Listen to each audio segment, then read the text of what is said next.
chapels of idols, giving all praises to Yahawah, bahasham, Yahawashi, bahasham, Kodash, double honor to the apostles and the elders of great millstone that rule well and labor in the word and doctrine. Shalom and peace, may that be unto the elect of the nation of Israel.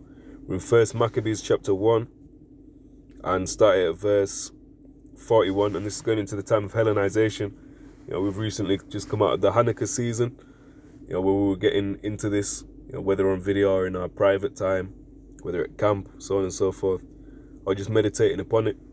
But you always have to remember the things that happened in the past. For whatsoever things were written aforetime were written for our learning, that we through patience of the scriptures, patience and comfort of the scriptures may have hope. Okay, so we're prisoners of hope right now. So we look back at these things as examples of certain times what to do, certain times what not to do. Certain times a life lesson, and this is talking as a child, in secular life, whatever it is, the L's, the losses that you take are much more beneficial for teaching you in future. If you win all the time, I know this is good, but there might be some factors in there that are causing you to lack. And until you completely take a loss, you don't necessarily know what it is that you could improve on. So you always have to take it like that. So 1 Maccabees chapter 1 and verse 41, moreover King Antiochus wrote to his whole kingdom that all should be one people. So we should all unite under one culture. That's really what it means. Because no one's going to change their lineage, their nationality, but there will be one people by their conduct, by their mannerisms. Right? You see a lot of our people trying to be one with the heathen, doing their works. Verse 42, and everyone should leave his laws, so all the heathen agreed according to the commandment of the king. Yea, many also of the Israelites consented to his religion and sacrifice unto idols and profane the Sabbath. So you see, when we leave our religion, our belief system, our laws, that's likened unto joining a religion of the heathen. Right? People will see atheism as the default in the society. Atheism is the default belief, or plantation Christianity, cultural Christianity, so-called. Right? Nothing of works, no works to show faith, but professing it. Right? Or simply atheism without belief. Now, when you join onto a belief system, if you profess you believe in whatever, it's likened unto a religion. But in this is when we left what's our default, our religion, the truth, the scriptures, the commandments, belief in Yahawah, Yahawashi. When we leave that, we're joining someone else's religion. Okay? So the blank slate is not atheism. The blank slate is this truth. That's how we would have been brought up, if we were in our culture, in our land, and how our children will be brought up in the kingdom. Okay, so that's the baseline. Verse 44, for the king had sent letters by messengers unto Jerusalem and the cities of Judah, that they shall follow the strange laws of the land.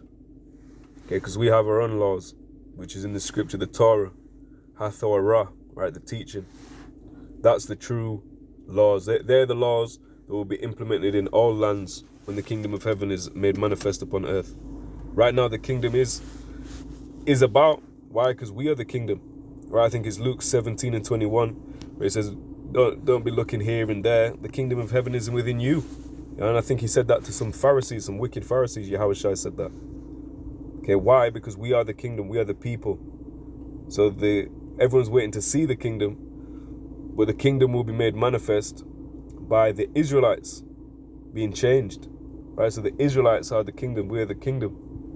Right? I said from John the Baptist and the days of John the Baptist until now, the kingdom of heaven suffereth violence, and the violent take it by force. Well, who's the kingdom? Israel. Who's taking it? The violent, the Romans. Right, the Edomites. Verse 45, 1 Maccabees chapter 1, and forbid burnt offerings and sacrifice and drink offerings in the temple, and that they should profane the Sabbath and festival days, and pollute the sanctuary and holy people.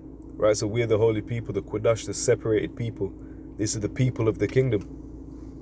Even says in Daniel prophecy, I think it's either chapter 2 or chapter 7, it says the kingdom will not be left to other people.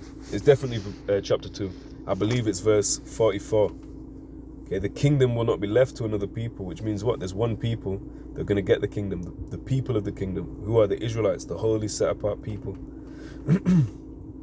So verse 45 again, and forbid burnt offerings and sacrifice and drink offerings in the temple, and that they should profane the Sabbath days, the Sabbaths and festival days, and pollute the sanctuary and holy people, set up altars and groves and chapels of idols, and sacrifice swine's flesh and unclean beasts, that they should also leave their children uncircumcised, and make their souls abominable with all manner of uncleanness and profanation, to the end they might forget the law and change the ordinances.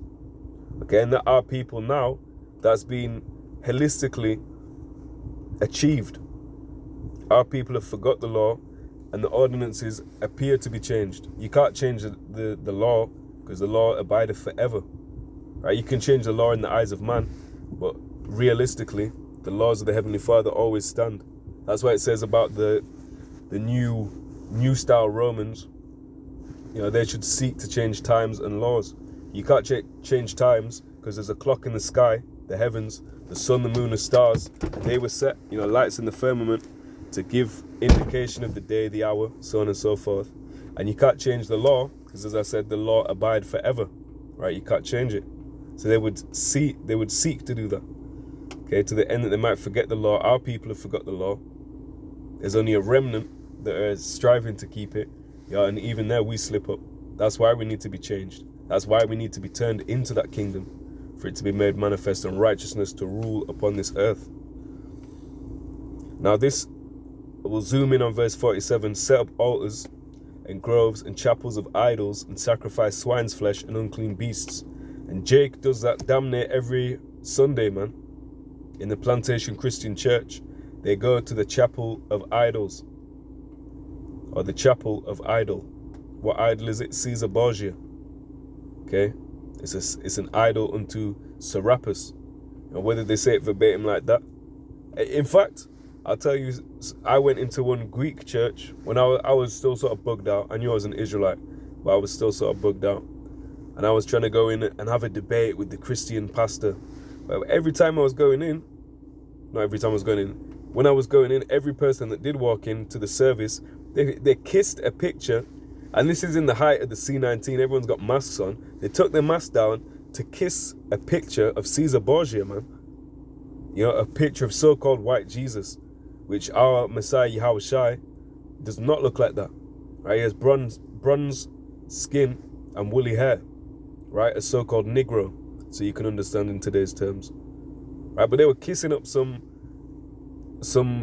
long-haired, which the scriptures speak against long hair, so the Messiah definitely didn't have long hair, right? The Messiah also didn't have leprosy, right? They were kissing it up, man. Everyone that was walking in, so they're social distancing, they're wearing masks, and everyone's taking down their mask, breathing on, getting their saliva on the thing. The next person's coming in and getting their saliva on that, and taking the next person's saliva, and it's a cyclical cycle of saliva swallowing. Right, to add the alliteration in there. And that's just madness. They were pushing so hard that, people have to be very careful, social distancing, and then you're all kissing the same image. Which kissing the image is literally idolatry, because you're bowing to an idol. There's so much madness in that to unpack. That's a video in itself, the bugged outness of the Greek Orthodox Church, that is as well.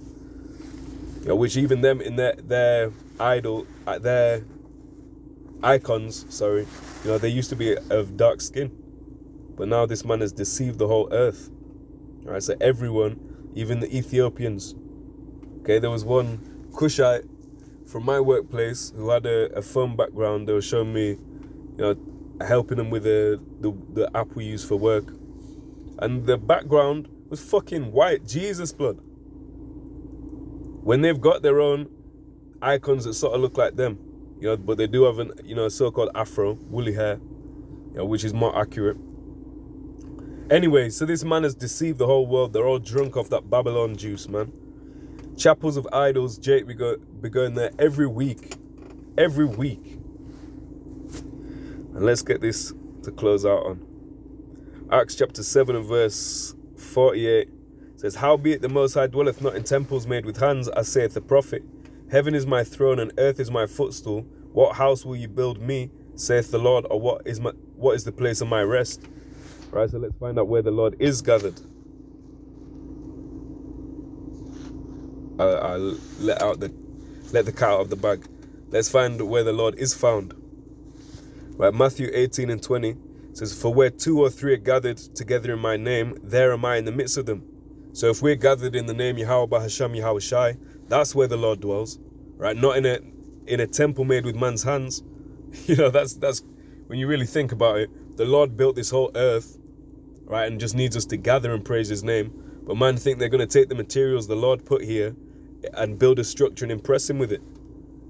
And you see a lot of them chapels of idols, they're built big, you know, grand, you know, £1 million, whatever. You know, but the Lord doesn't need all that. He needs sincerity and worship. Okay, so I'll leave it there. Next video, Lord willing. Shalom. Halalyam la Yahawah bahasham Yahawashi. Bahasham Kodash.